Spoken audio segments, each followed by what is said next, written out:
We are about a month away from the 18-year anniversary of the July War. And it's been 8 months of war prior to July. Yeah. And it's nothing like the July War. The country is not coping with what it went through before, but it's eerily familiar. And there's always the expectation of more to happen. And this takes me back to those summers after 2006, where everyone thought there would be another war. Right. And I feel it more and more. Escalation is a given. It will not be July again, but there will be war.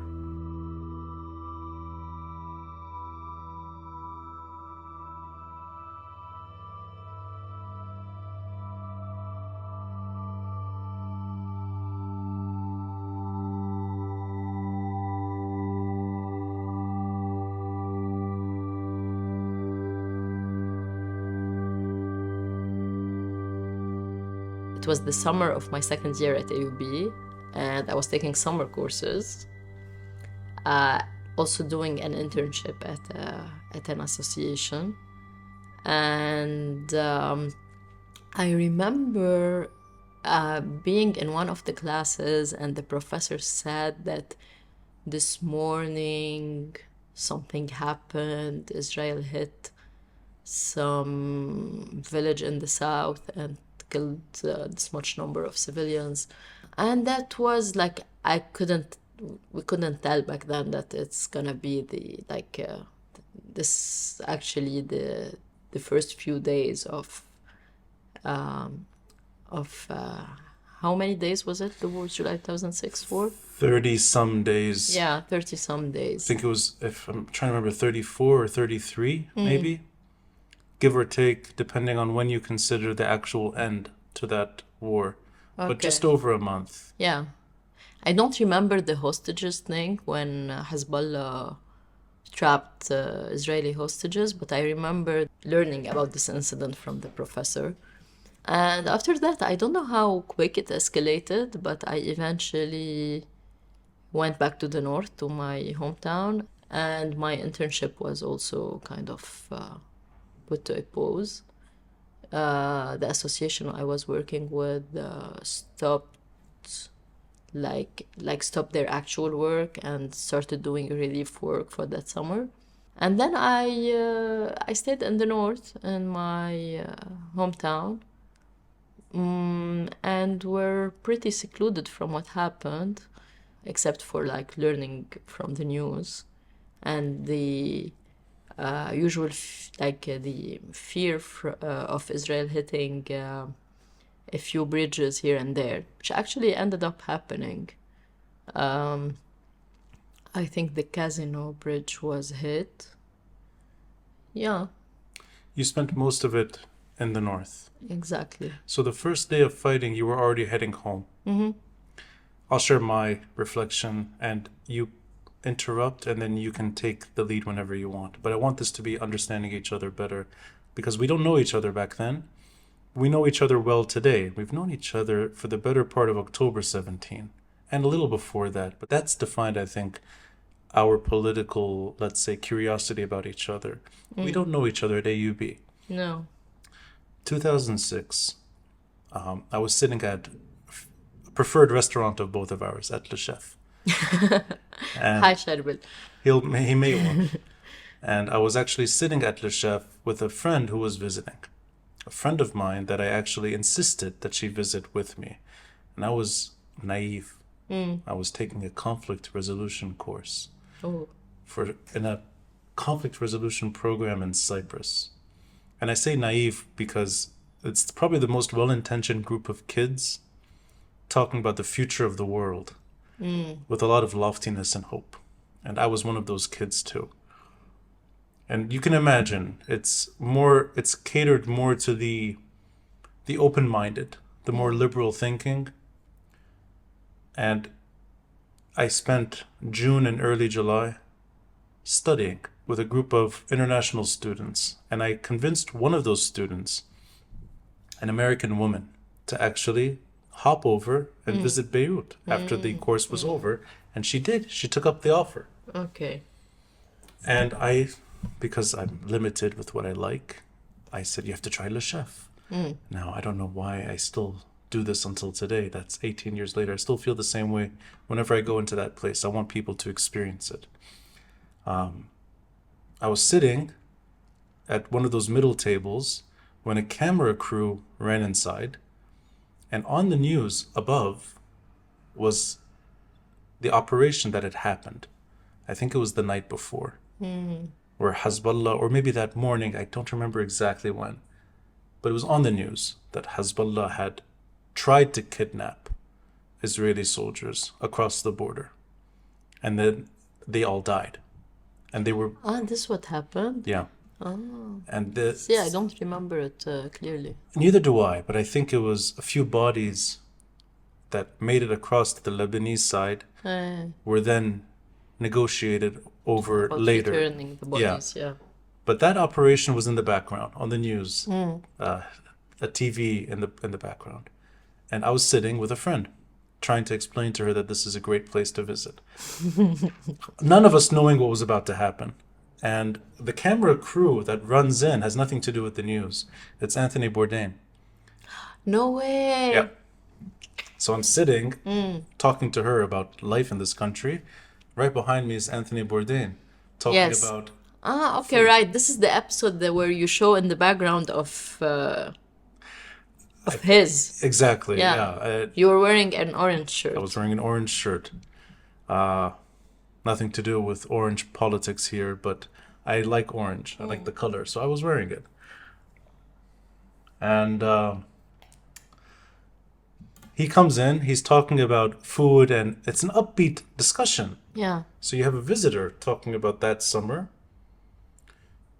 The Italian team had just won the World Cup. There were celebrations. I remember the happiness and joy. The beginning of that summer season. Because you cheer for Italy? No, because I had just come back and the World Cup was wrapping up. Okay. And you know how it is when things are relatively normal here. Yeah. People go crazy at the World Cup. So there was happiness. I just felt it back then. And the happiness was a relief from bad things that had already been happening. But there was expectation that summer would be a summer record for tourism. And I don't know, it's anecdotal maybe, but Anthony Bourdain is one of those indicators that, okay, there's a travel channel with food. And anyway, sitting talking to her, and the news is in the background of that operation. And I think it's hours later, the Israelis begin hitting the airport. Were you in Beirut that night, or you had already gone up? I probably have gone up by then. It was crazy to see how quickly things could I remember spiral. it escalated quickly, yeah. Yeah. And then Maybe I went there for the weekend and then things escalated and I didn't come back. yeah. I just remember the overnight bombing, and you could watch it. And then the next morning, the smoke from the debris, followed by another round of bombing. So in the first few days, it started in Beirut. It did not start in the south and then spread out to Beirut. I think it was happening across the south, but the bombings in Dahi were from the first night. Yeah, The that's- airport yeah, was the right. first day, within 24 hours. I stayed in Beirut, though.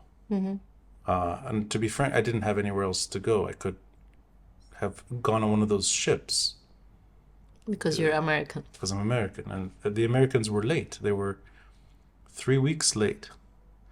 But I actually, instead, I canceled that degree I was doing in the States. I actually said goodbye to it. This friend of mine who was visiting ended up leaving on the American ship. Okay. And in those 3 weeks, I tried to negotiate my time with her. I actually still tried to show her something that was fairly normal, which was impossible to do. That was maybe 10% of my time. 90% was either watching what was happening or actually working with a group, which I had no idea what their politics were. I didn't really care. It was called Samidoun. How'd you end up there? First few days of the war, I had heard that there was a group in Zico house meeting every day called Samidoun. I had no idea what they were. I thought it was just a group of kids. And that's actually, that is a description. They were a group of kids. Didn't care that they were communist or whatever they pretended to be. It didn't matter actually that they were pro or anti Hezbollah either. And this is stuff we talk about now, but back then Yeah. there wasn't much of a, Yeah. there wasn't, it's not the way we talk about it today. It's different. Yeah, it's a bit different. And it was even way less and way different in 1995, 1996. 96, yeah. Like everyone was super supportive of Yeah. of Hezbollah itself back then, when Israel was attacking. The only memory I have of that moment of maybe some questioning is the first day of what is Hezbollah doing. But that quickly, This in 2006. 2006, Yeah. but that ended once the Israelis started bombing. The sort of questioning stopped. That's a normal human reaction. That's the reaction I think that I wanted to get into later, which is what we're seeing right now. But Zico House, I ended up working with Oxfam, sort of Samidoun and Oxfam, distributing hygiene kits to the schools where displaced were living. All of them southern Beirut, southern Lebanon. Yeah. Even in my hometown, there were people in the public school next door. Yeah. People from the south who were there. Yeah. And then, of course, this American girl visiting, I took her once to Junia. I wanted to show her, I didn't know what to do And during it's the when war. they hit the casino bridge. They hit the army barracks Okay. in the port. Close enough. We were close to the port. So we heard it. People were screaming. And we left. We didn't make it to Harissa. I didn't know what to do with her. Like, let me try to show her something. I think I took her. I think I tried taking her to the Cedars in the north, but that's when Yeah. they started bombing the bridges. Okay. And I thought that's a bad idea. I think I may have walked around with her in Ashrafi once or twice, but I forgot about her over time, that she was stuck here. I ended up spending all my time with that group in Zico House. She had no interest in any of that. She simply wanted to go home, which is also a normal reaction. Yeah. And she was calling her parents, assuring them that she's fine. But I mean, what Zico House, Samidoun, this, she had no interest in any of that. So I decided to spend a whole month going to the schools, and some of them were actually in Gbeire, in close to Dahi. Hey. There were times where the bombings reached us very close. But I want to go back though to the feeling of you in Amioun in the north, or myself in Beirut. Even then, it's this odd feeling of, it never felt like I was going to be in harm's way. The psychological feeling of where I am is not a target. But that's a silly way of looking at your life in any place, but I felt it. I could stay in Hamra, I could stay in Ashrafi. I could not maybe go on the highway. I could not maybe travel around that much, but in Beirut, you'd be fine. I don't know if you felt that way, being home, that you felt psychologically okay, that the Israelis are not going to bomb where you are. Yeah, I guess we felt like this for most of the time, except for when like hitting bridges and a couple of targets. I think they used to hit what do you call it, like the thing for TV stations, like the the central, the yeah. the radio antennas. Yes, Yeah. yes. But otherwise, yeah, we felt like we are secluded from all of that. And it's not necessarily, يعني it's a good and a bad feeling. There is some, it's a bit abnormal, and there is some guilt that comes with it. Let's talk about that guilt. What do you mean by guilt? That you're not suffering as much as... And no, normal life cannot happen. يعني, and at the same time, you cannot put your life on pause. You have to do something. So I remember we were kids, we wanted to go to the beach. There were days, most of the days, where we would go to the beach, but it's not normal to go to the beach while other people in your home country are dying. So this is does not make sense. It's dystopian. Did you? Did I? Did you go to the beach? I did go to the beach, yeah. I couldn't. I couldn't go to these things that I heard about happening. And for those reasons you said, I haven't thought of this for a long time. These parties that were happening in the mountains. No, not parties, not this much. But I went to the beach for a few days, yeah. It's as if you're grieving on a personal level. Yeah. There are days where you would feel normal and move on with your life. And there were days where it wouldn't make sense. I'm a bit going on a philosophical level here. But I feel like there are days where you want to have a normal day. But even the fact that you have the option to have a normal day and to go to the beach is a privilege that comes with guilt. Because if I were on the other side of the Lebanese map, I would be in a totally different place. I don't know. Had I had access, had the bridges not been bombed, I don't know if I would have done that too.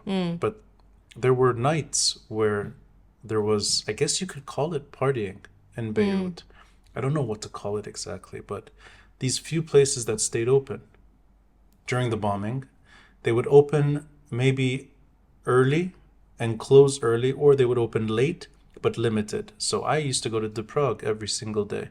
And what does the opening time, what does it make any difference? I think they were closing out of maybe for the same reasons, maybe partially guilt, and also that there's not enough people.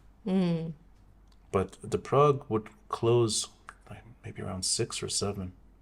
So I'd finish from Zico house. So it was a cafe, not a pub. No, it was a bar. There's a lot of alcohol. But it closed at 6, I mean. Yeah. It would close at 6 or 7. And then we had Baromet. That stayed open until maybe midnight. I do remember drinking heavily that summer. Regularly, heavily, with people that I had been working with during the day. So, and some people that you just see them at the bars only. You wouldn't see them otherwise. That was the crowd. It was a lot of there was some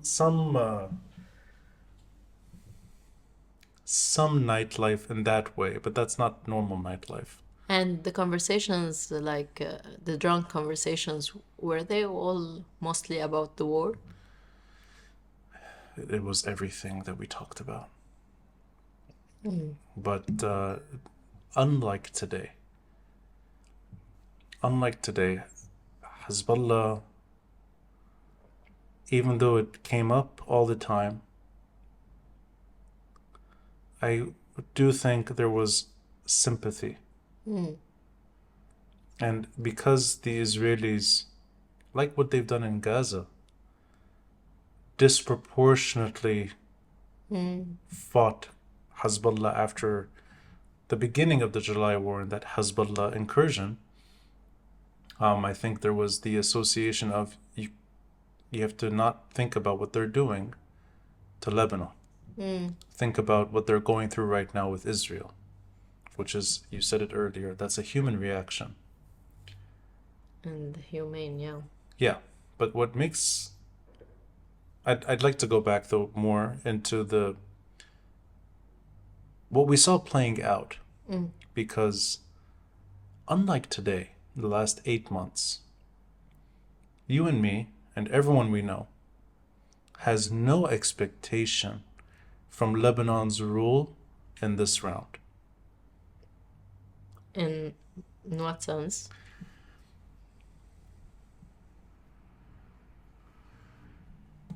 You mean I've heard- we don't think Lebanon has any role to play in this? in the last 8 months, I have not heard one person that I take seriously Yeah. talk about Lebanon's role in this conflict. I do remember July, especially, and August, the Lebanese government being more present in discussions and playing a role, even if it was not on the front lines. It was a role in how to end the war. Okay. And that's something no one, I mean, we see, You mean Lebanon as a government here? so we had an acting foreign minister at the UN, Tariq Mitri. Yes. We'd watch him on the news. Yeah, I remember. And people would pay attention to what he was saying. It wasn't almost like he wasn't aloof to the story. He was central to diplomacy. I do remember people make fun of him all the time, but And of Fuad Signoro. well, that's the guy I was. When was his speech where he cried? I think And it was Arab League summit in Ah, August. right. During the war, people did listen to what he was saying, even if they didn't take it too seriously all the time. I don't know anyone that listens to what Najib Mikati is saying right now about this war. isn't it our current foreign affairs minister who said that it's up to Hezbollah to choose if we get into this war or not? If I'm not mistaken. Not exactly, but something to that effect, that Yeah. it's their war. So now we have a more pragmatic approach to things. We know better in the past 18 years how things happen. Yeah, there is a real honesty in what he said. Yeah, it's real honesty. So that was not present 18 years ago. It's not that honesty was not present. I think back then there was some kind of balance of power and like pushing back and from the opposing coalition. But now this is not present. Like the balance, there is no longer a balance of power. It's totally tilted to one side. So things are more obvious right now. Yeah. July and August 2006, there was an opposition government, opposition to what would later become Hezbollah's majority, and people did pay attention at least to what they were saying sometimes, and go as far as we can with your permission in this. I barely saw my father. For the better part of a month, I saw him at night. But at night, it would be intervals, because there were two things happening. He was part of that government as an advisor. Okay. To the prime minister. To the prime minister, and actually working alongside Tariq Mitri in diplomacy, at least the way that it played out on the Security Council. Meaning, how to end this war so that Lebanon doesn't pay the biggest price was their concern, which really in effect means trying to get Hezbollah on board, which meant back then channels with Hezbollah, at least in terms of agreeing to what would later become in August 1701. But the build-up to that was negotiations abroad and negotiations at home, and I would never see him except for intervals. And the intervals was when he was coming back from CNN interviews. It was, I think, almost every night. Like he had appearances almost every night. CNN was interviewing the Lebanese side, and then they would interview the Israeli side, and they would sometimes do them back to back. So you would have Larry King, for example. He would have an interview with one person in the Lebanese government, and then they would go to Israel and interview someone, trying to at least, I think, in their mind, cover the war they cover as a news agency, and my father was representing the Lebanese government's opinion. Most of the time, late at night, because that's when CNN was doing their Larry King live show. So 8, 9 p.m. at New York Yeah. is 3, 4, 5 in the morning here, give or take. Effort being made to not let this permanently ruin Lebanon's chances at something that we take for granted now. That summer is just over a year that for the first time in our lives, there was a Lebanese government free from Syrian hegemony. It lasted 1 year. Back then, the government had no Hezbollah representative, right?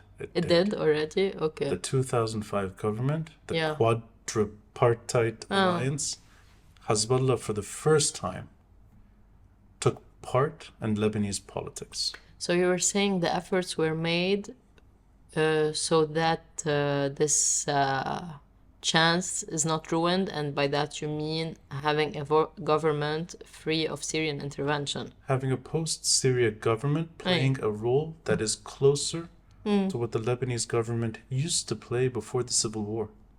Meaning that they're part of the story. They're shaping Lebanon's future. And in their case, not fighting Hezbollah, trying to strike a deal that Hezbollah would accept, an end that is acceptable to everyone too. That is 1701.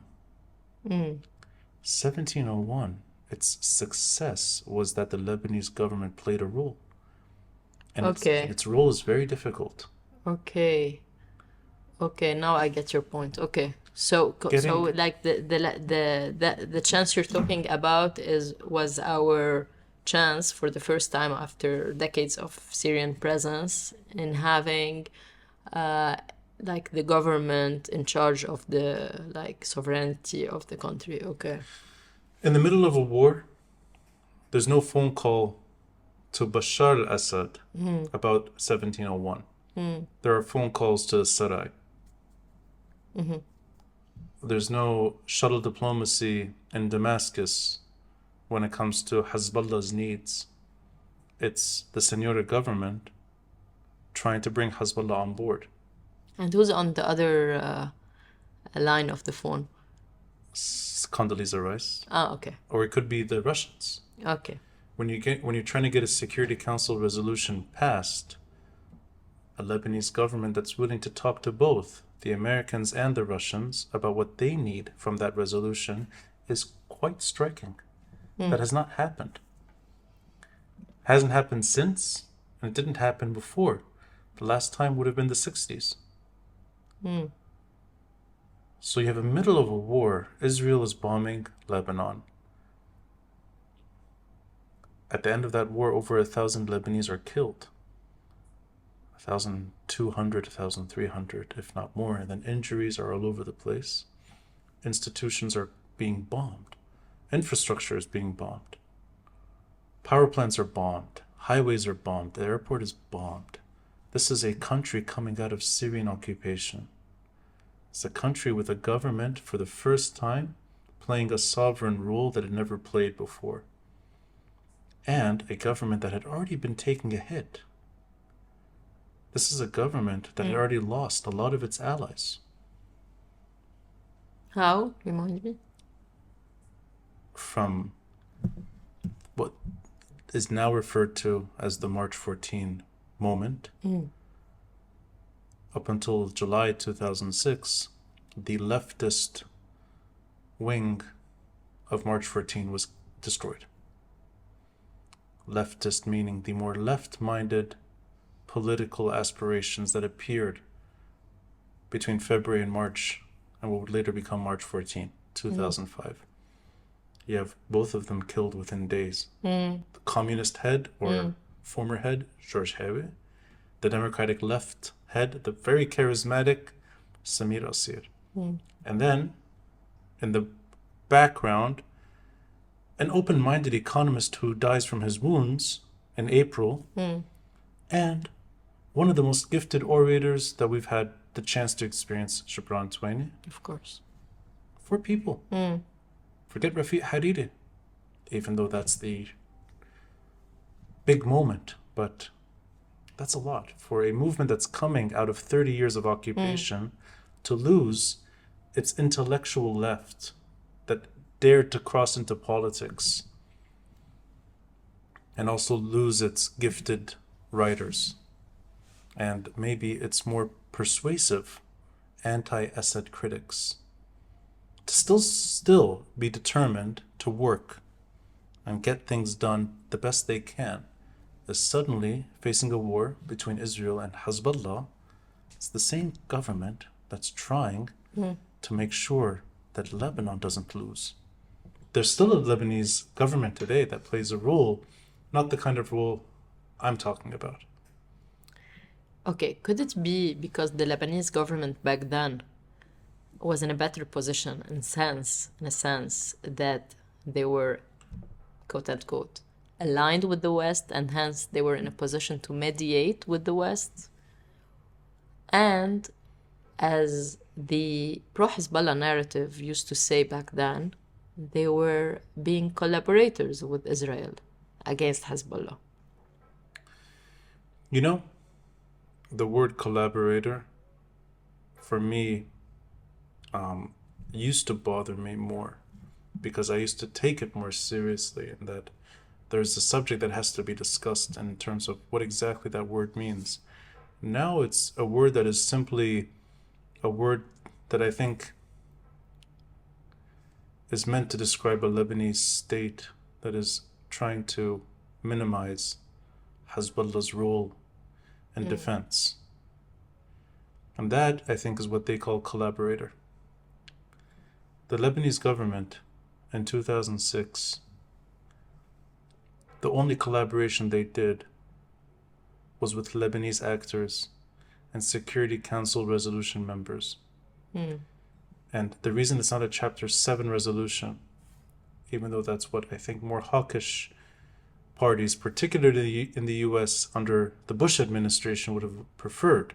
Chapter 7 that makes decisions mandatory and can be forced by That UNIFIL, by military power. that UNIFIL would be able to exercise military affairs without Lebanese government permission.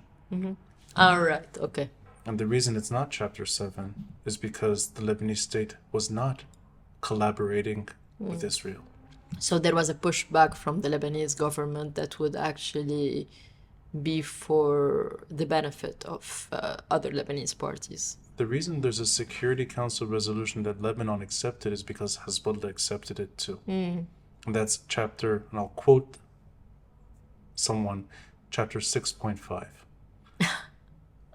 And you know that someone is Jeffrey Feltman. He Ambassador used Feltman. this wording. Yeah, because at the end of the day, there was a Lebanese voice that was not trying to destroy Hezbollah.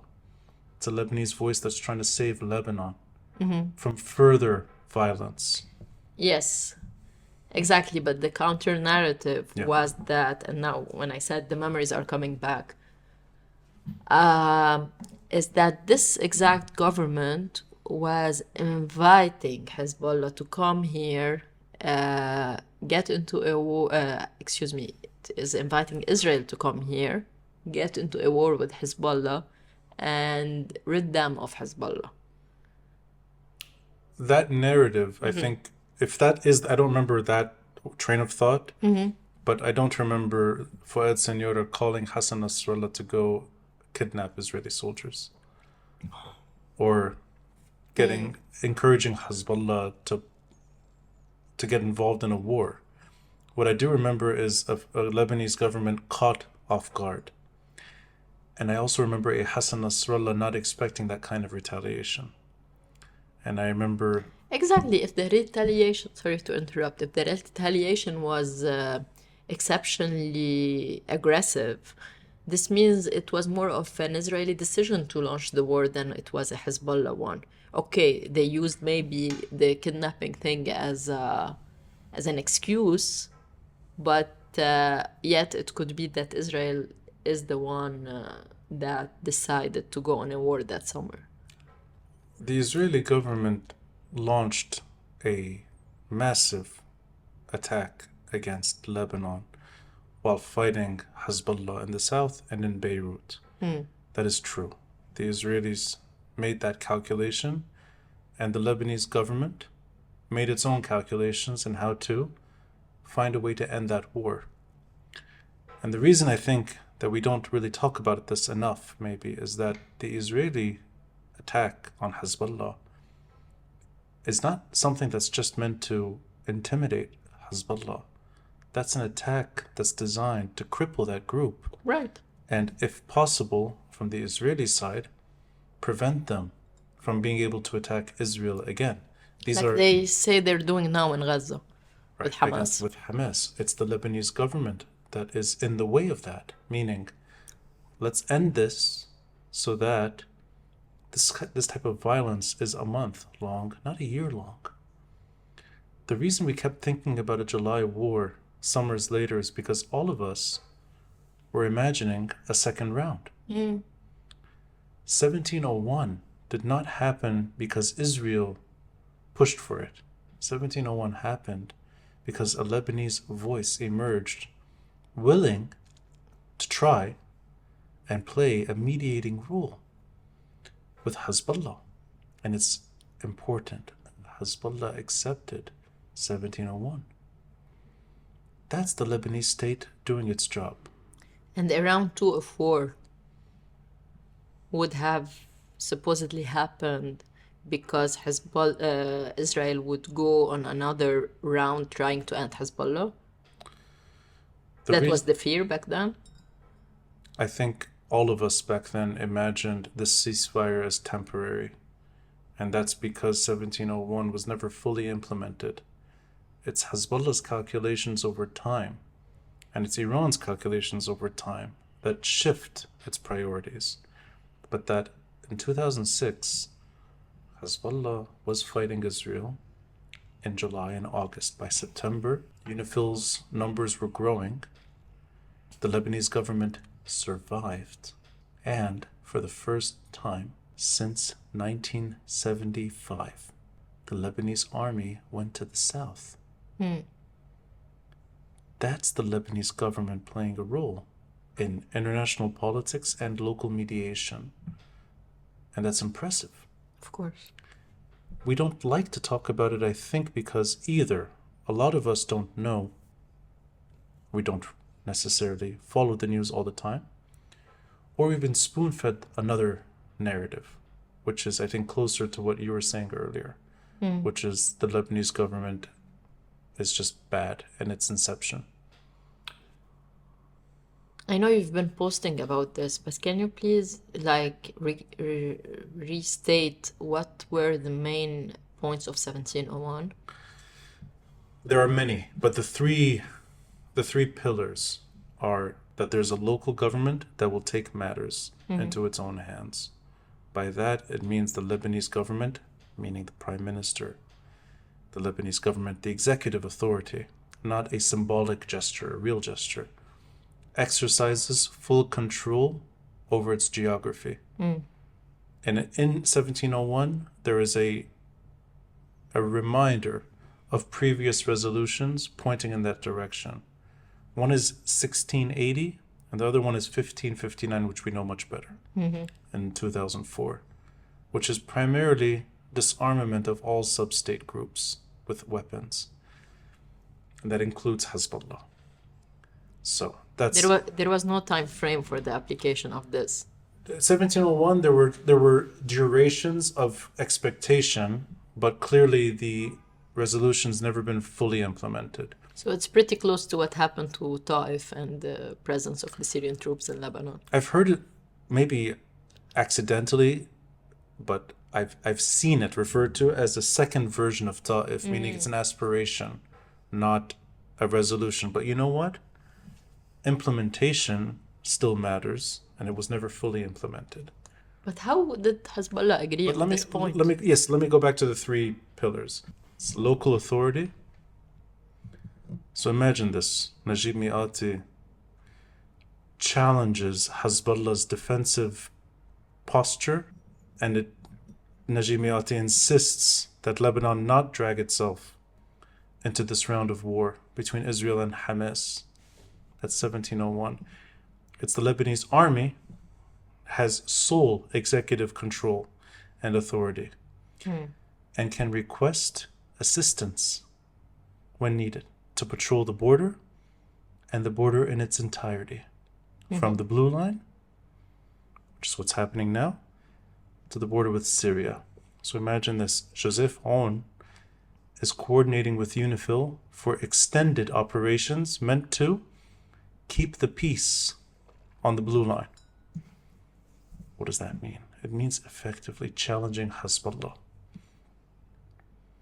Not challenging to disarm Hezbollah. That's not 1701. 1701 is actually, and it's an additional request, that Hezbollah's weapons are north of the Litani. There's nothing in 1701 that says the Lebanese government has to go to war to disarm Hezbollah. That's the counter-narrative that is bullshit. That is a Lebanese issue, but that's not 1701.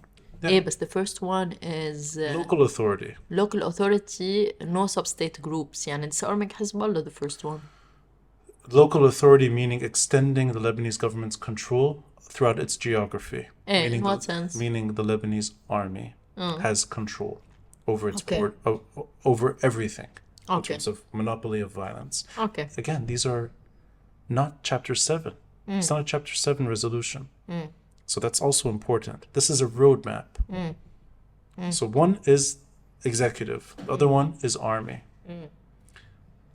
Executive يعني in terms of decision of war and peace, just as a central decision. It's centralized with the central government. And it's not local to Beirut. It's nationwide. It's the entire country. يعني the sovereignty of the country in the hands of the government. Exactly. But the government is what? It's the prime minister. It's the commander-in-chief. Okay. These play a role. And the commander-in-chief is allowed to request international assistance in patrolling the border, which has never happened. So rather than discount... هيدا we're still in the first point. This is the second point. Okay. First, prime minister. There's many points in 1701. These are the basic ones. These are the three important points. Prime minister exercises control. The army can ask for support when needed. That's 6.5, chapter 6.5. So, yeah, it brings me back to this question. Yeah. There used to be a chapter 6, right? There is a chapter 6. It is chapter 6 with the point 5. So chapter 6 is you enforce it, the local government enforces it. Chapter 7, it can be enforced without the government asking for it. It's the decision of the UN. Yeah. Okay. So that's why we call it 6.5, because it's... No one here calls it that, but I've heard Jeffrey Feltman Yeah. call it that. And I think he's right. Because the Lebanese state can request support. Doesn't mean the support is going to fight anything. It's just support. If the Lebanese army cannot patrol the border, But practically, how does this translate? Like, you have Hezbollah militants everywhere in the south, and then you go and deploy Lebanese army and UNIFIL. it doesn't translate when the resolution is not implemented. Hezbollah is not supposed to be south of the Litani. Right. Okay. So this is what this is the nuance. Like, it should be. Yeah. This is what people are afraid of. People, meaning those sovereignty-minded people, are afraid that there's negotiation over what that looks like long term. Meaning, we don't need to do this. We just need a ceasefire that will delay but inevitably lead to another war. That looks like that's happening now. Where 1701 is just, it's a roadmap and that's that. And why people are afraid of the south of Litani point? These, let me first wrap up 1701, then I'll go back to that. So that's the first two. The third one is that there's an international commitment to Lebanon, meaning the international community follows up on this. They don't just leave it as a goalpost. And they're supposed to follow up with it like they do any other resolution and not treat Lebanon like a basket case.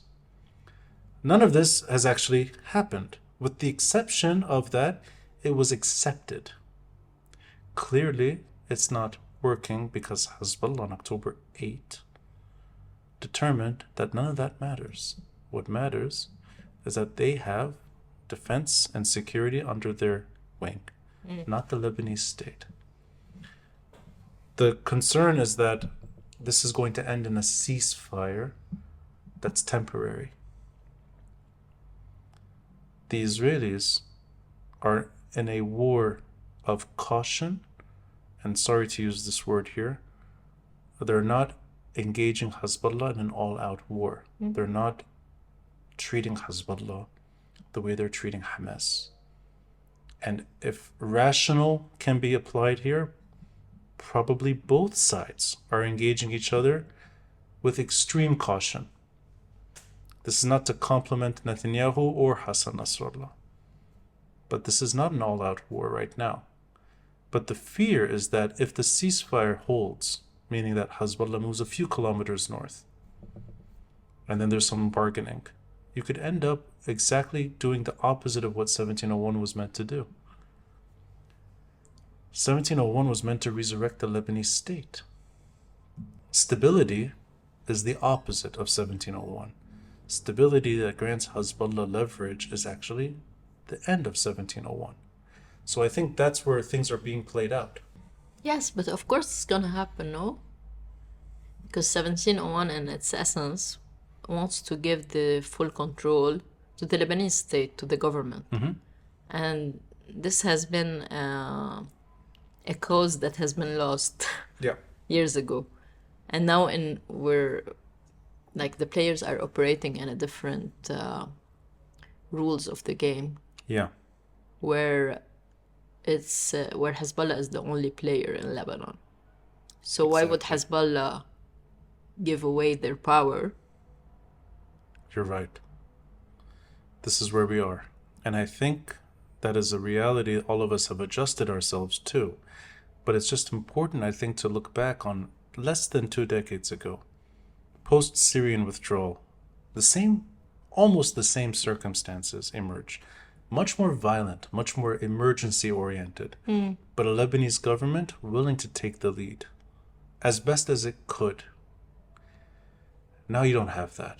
You have a group that's taking the lead and then determining when to draw it down and determining when to get engaged and how long or what kind of engagement that looks like.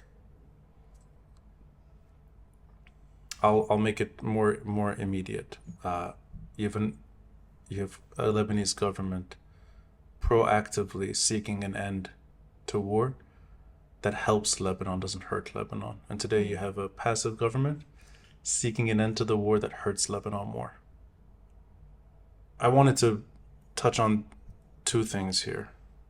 The thing we got used to in our childhood is what we were supposed to never adjust ourselves again to, living in a war zone. In the 1990s, both of us were old enough to know that we didn't go south because you couldn't. There was an Israeli occupation. Right. The south was a war zone by definition. It was a security zone for the Israelis and occupied territory for us. That should have ended in May 2000 when the Israelis withdrew. 24 years later, the south is a war zone, post-Israeli withdrawal. It is a war zone even without Israeli occupation. It is a war zone, even when we're not involved in the war. October 7 didn't happen here. It happened there. October 8, we brought that war here. By we, I mean the group that is now in control. That's the kind of terrain we're not supposed to be living through. And that's where I wanted to take the conversation, with your permission, to why people, by and large, well-intentioned too, these are not bad actors, why people think that this is a cause that they should fight for. That the Palestinian cause? Hezbollah. Oh. That Hezbollah's rule today is principled and resistance and whatever. Well-intentioned people speak the same language they used to speak. They define this group in complementary ways, and they see their role as good rather than problematic, and that Israel, as long as it exists, you have to have a group like Hezbollah in Lebanon. Why do you think I'm well positioned to answer this question? Because we both lived in the same community. We're both Yeah. from the same ecosystem. We both like to and prefer a certain group of intellects, and I think neither one of us like hard-minded, xenophobic, rigid, closed, isolationist, whatever.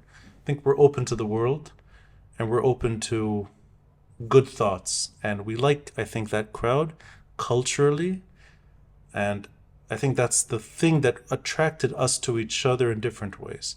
We're not hate-filled people. We're actually the opposite.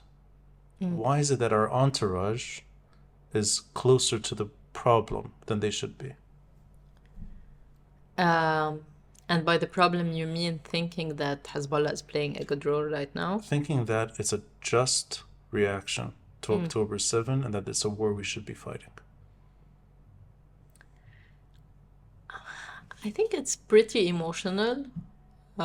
If I were to put myself in their shoes, I think the reaction is pretty emotional. Like maybe it's a reaction to the feeling of danger that there is an aggressor next door that is obviously merciless, and we should support any group that can show power or project power so that it deters the aggressor. But I obviously do not share this point of view.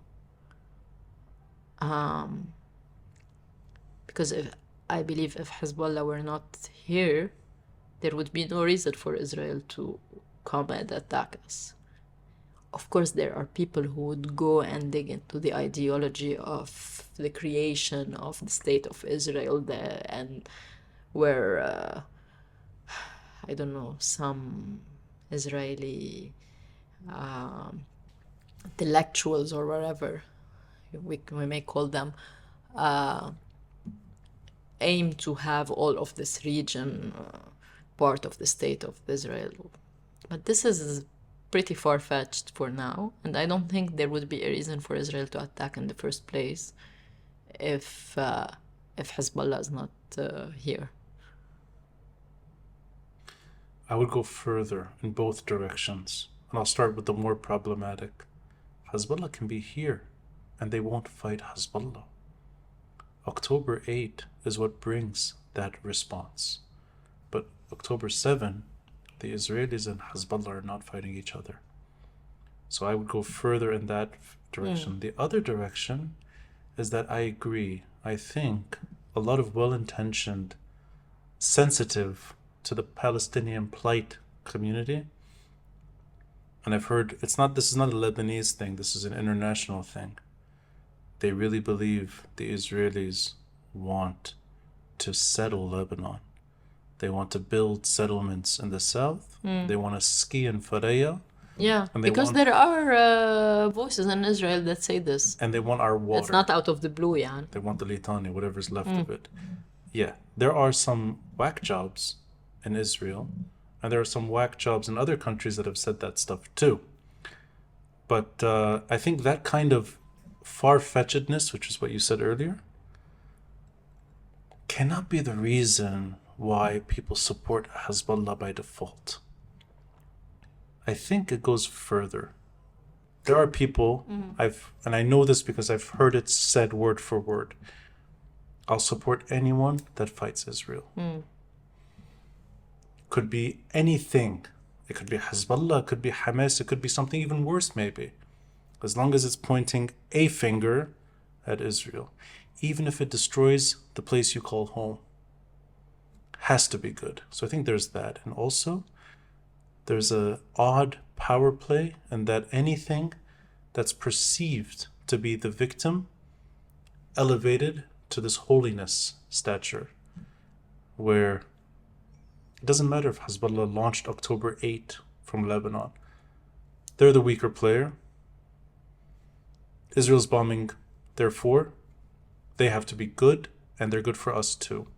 And suddenly they're defending us because the Lebanese state doesn't exist. That's where it gets muddy. Hey, it's similar to the chicken and the egg question. يعني, shall we wait for a Lebanese state to protect us? But the Lebanese state cannot take a normal shape as long as there is Hezbollah. And they don't know that the Lebanese state has been beaten up badly, and beaten up probably beyond repair by the same group that is asking the state to do its job, which has to come out, and that it's Hezbollah that doesn't want a fully functional Lebanese state. Period. But this crowd that supports resistance doesn't like to go down that road. Because there is holiness around the concept of resistance. Yeah. Holiness. It's emotional. Yeah. But I think the majority now believe that 1701 is an Israeli Security Council resolution. By the majority, I mean the majority of our entourage, the crowd that we live in and deal with. The majority feel like the Lebanese government was problematic all the time. The majority think the Israelis want to take over Lebanon. And it's become almost problematic to say facts. If you say Hezbollah launched October 8, you're deemed pro-Israel, even when they accepted that that's what happened. Okay, assuming Hezbollah launched October 8, why didn't Israel restrain from retaliating every time? And then we can have peace on the southern front. Why didn't Israel respond? Restrain from responding if it doesn't want a war with Hezbollah. I think, and again, not complimenting them, I think both sides have been fighting with restraint. Why wouldn't they just not fight? I know it's a bit like, it sounds like a naive question, but in other words, Hezbollah launches attacks and the other side, wherever they're launching it, doesn't respond. Or maybe like respond one time and that's it. Why like keep going back and forth? Probably because a limited war is not bad for both of them. Yes, limited meaning Hezbollah's battlefield is legitimized again. Their rule is popular again. And why is Israel giving them this? I think the Israelis don't care about public opinion in Lebanon. They don't care what we think or what we want to do with Hezbollah. They just don't want anything attacking them, period. And they respond recklessly, disproportionately, and make us hate them more. And even if that means more attack. But I think what the Israelis are doing with Hezbollah is probably psychologically and popular too, and that it keeps this war going longer maybe and legitimizes certain things longer. I would go there. I see the benefit for Hezbollah from this, but what's the benefit for Israel from keeping this tit for tat happening on the southern border? What's the benefit on the internal front for Israel from having their northern front? I don't pretend to know what the Israelis are trying to do. I don't pretend to know. I assume that deterrence is being fought for on both sides. And what it looks like long term is probably what the Israelis are trying to do, in that create scenarios where Hezbollah cannot fight the Israelis again through force, meaning surgical, sometimes assassination, sometimes weapons bombings in Syria too. disarming Hezbollah as much as they can without going to full-out war. Hence the assassinations, the well-curated assassinations. And also hence the caution to not go further. When they send drones to kill a Hamas leader in Dahi, they kill people in his apartment. The upstairs and downstairs neighbors survive. Yeah. That's extreme. That's extreme measures. Precision. Yeah, that's I think something easier. You just hit the building and kill civilians too. Probably because they don't want escalation that's uncontrollable. But I think legitimizing the battlefield is good for Netanyahu. It's a popular war in Israel. I think the Israelis do want confrontation with Hezbollah.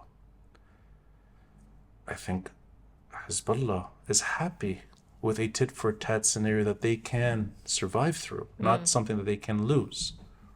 But we're the ones who pay the price, not Israel, not Hezbollah. We're the ones who are paying the price. Netanyahu may lose government elections, may be kicked out of politics, may end up being very unpopular later long term. I don't give a shit about Netanyahu. I don't care about Netanyahu. I don't care if the Israelis think that they're the most special case in the world. They're not.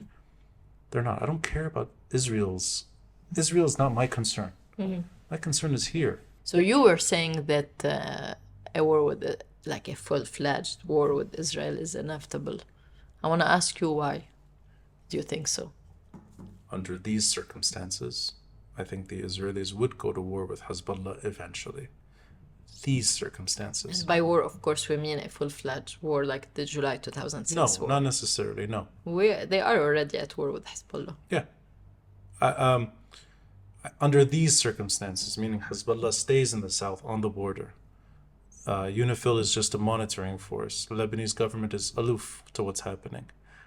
Under these circumstances, I think the Israelis would even reoccupy segments of the country. Oh. Yeah, I think so.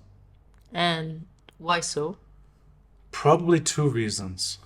It could be a show of force and that Hezbollah is not able to do anything.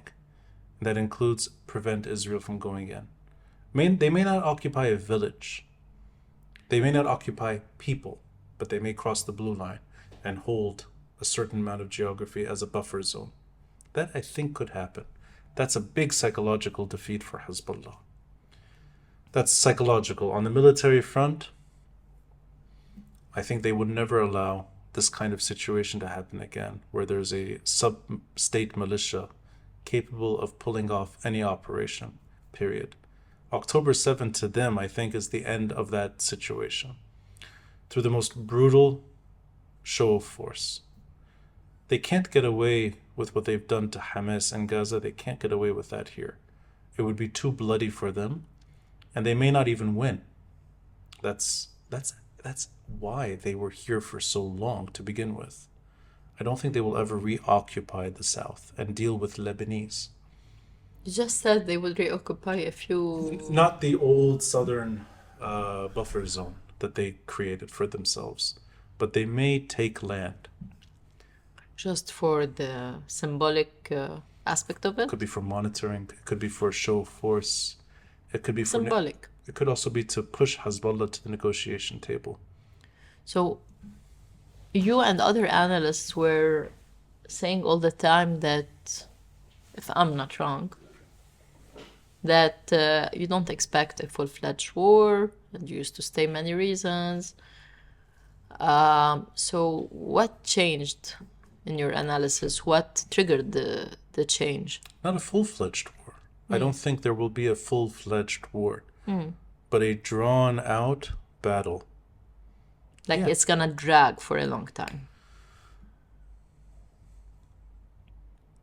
8 months has gone by. We're gonna hit a year. That's already too long. So I don't know how to measure I don't know how to measure what is short, medium, or long. But we're now we're gonna be in July. It's going to be the fall season where there is going to be, at least on the Israeli side, pressure to have Israelis live in the north again, to go back to their normal routine. I can't see that happening. 100,000 Israelis, Yeah. more Lebanese are away from their homes. Unless some huge, successful regional deal happens where everyone gets what they want and somehow Lebanon gets something too, no, I don't see that playing out. What I do see, though, is a drawn-out tit-for-tat exchange that neither side lets spill out of control until either there's something like 1701, watered down ceasefire that cripples us politically and makes it impossible to govern, and then 20 years from now there will be another war. That's the story. That's I think that's why 1701 was important, is to prevent all of this from happening. Had the Israelis had the appetite to go out on a full-fledged war with Hezbollah and get into a years-long, drawn-out invasion that would kill so many more lives than what happened in Gaza, this would have started on October 9. I believe so. There's a video circulating of the Israelis throwing fire bombs, but like medieval style fire, to burn the other side. I mean, that's not the July War. Yeah. It was a totally different scale. Yeah, that's now the issue, is that what are they doing and how far will they go? Not do we have to leave geography. That hasn't happened. You're not taking the boat to the US. ما في boat. طب I have one last question that came to mind earlier when I was telling you, when you were asking about why do people in those circumstances support Hezbollah. And I was in this same conversation with one of my friends who does support Hezbollah. And he was telling me that eventually time's gonna show if Hezbollah did actually deter Israel from coming and invading Lebanon and going into a full-fledged war with Lebanon after October 7. And I responded the same way. I responded to you that if there were no Hezbollah, Israel wouldn't have been interested in launching a war against Lebanon anyway. And he was like, then if we're not in a war with Israel, let's sign a peace agreement with Israel.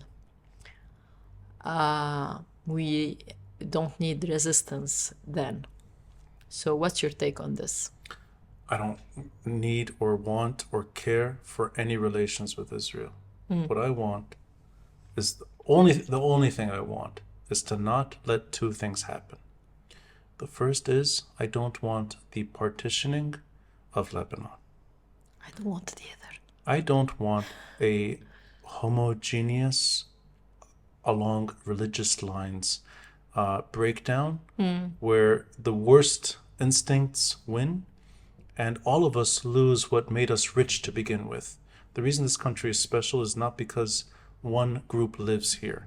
It's that these groups lived here and that they were better off together, not worse. I don't subscribe to the prejudice-minded, probably more power-minded people that are trying to shake a base into thinking others are bad because they're born that way.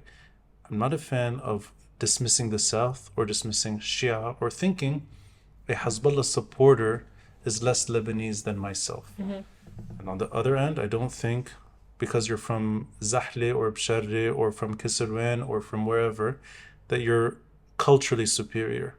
I think this is all wrong. I think what's superior is that all of us were better off with each other at some point in our history. And that's what I'm trying to recreate. It's the second thing. I want the Armistice Agreement of 1949 to actually be worth something. 1701 is actually meant to embolden that. There's no peace deal in 1701. Armistice line is how Lebanon grew up. In the 1940s, 50s, and 60s, Lebanon was doing all right. with no relations with anything south of us. Lebanon was doing okay. Lebanon, actually, in my mind, that's the Lebanon I wish I could see. What years again? Post-independence until the Civil War. It shook sometimes. It was fragile. It was at times a bit violent, but nothing like today. And regional wars were happening. 1967 changed the Middle East forever. 1967, Israel grew, expanded, occupied, annexed. Lebanon did not experience 1967. The whole border was quiet. There's no peace with Israel. Armistice. That's a deal we signed on to. That's an agreement that we're obliged to take part in. That's the blue line. That's why we call it the blue line. It's the UN mandatory Palestine-Lebanon line. That's the thing that I believe in. So that, I think, doesn't require peace with Israel. I don't care about Israel.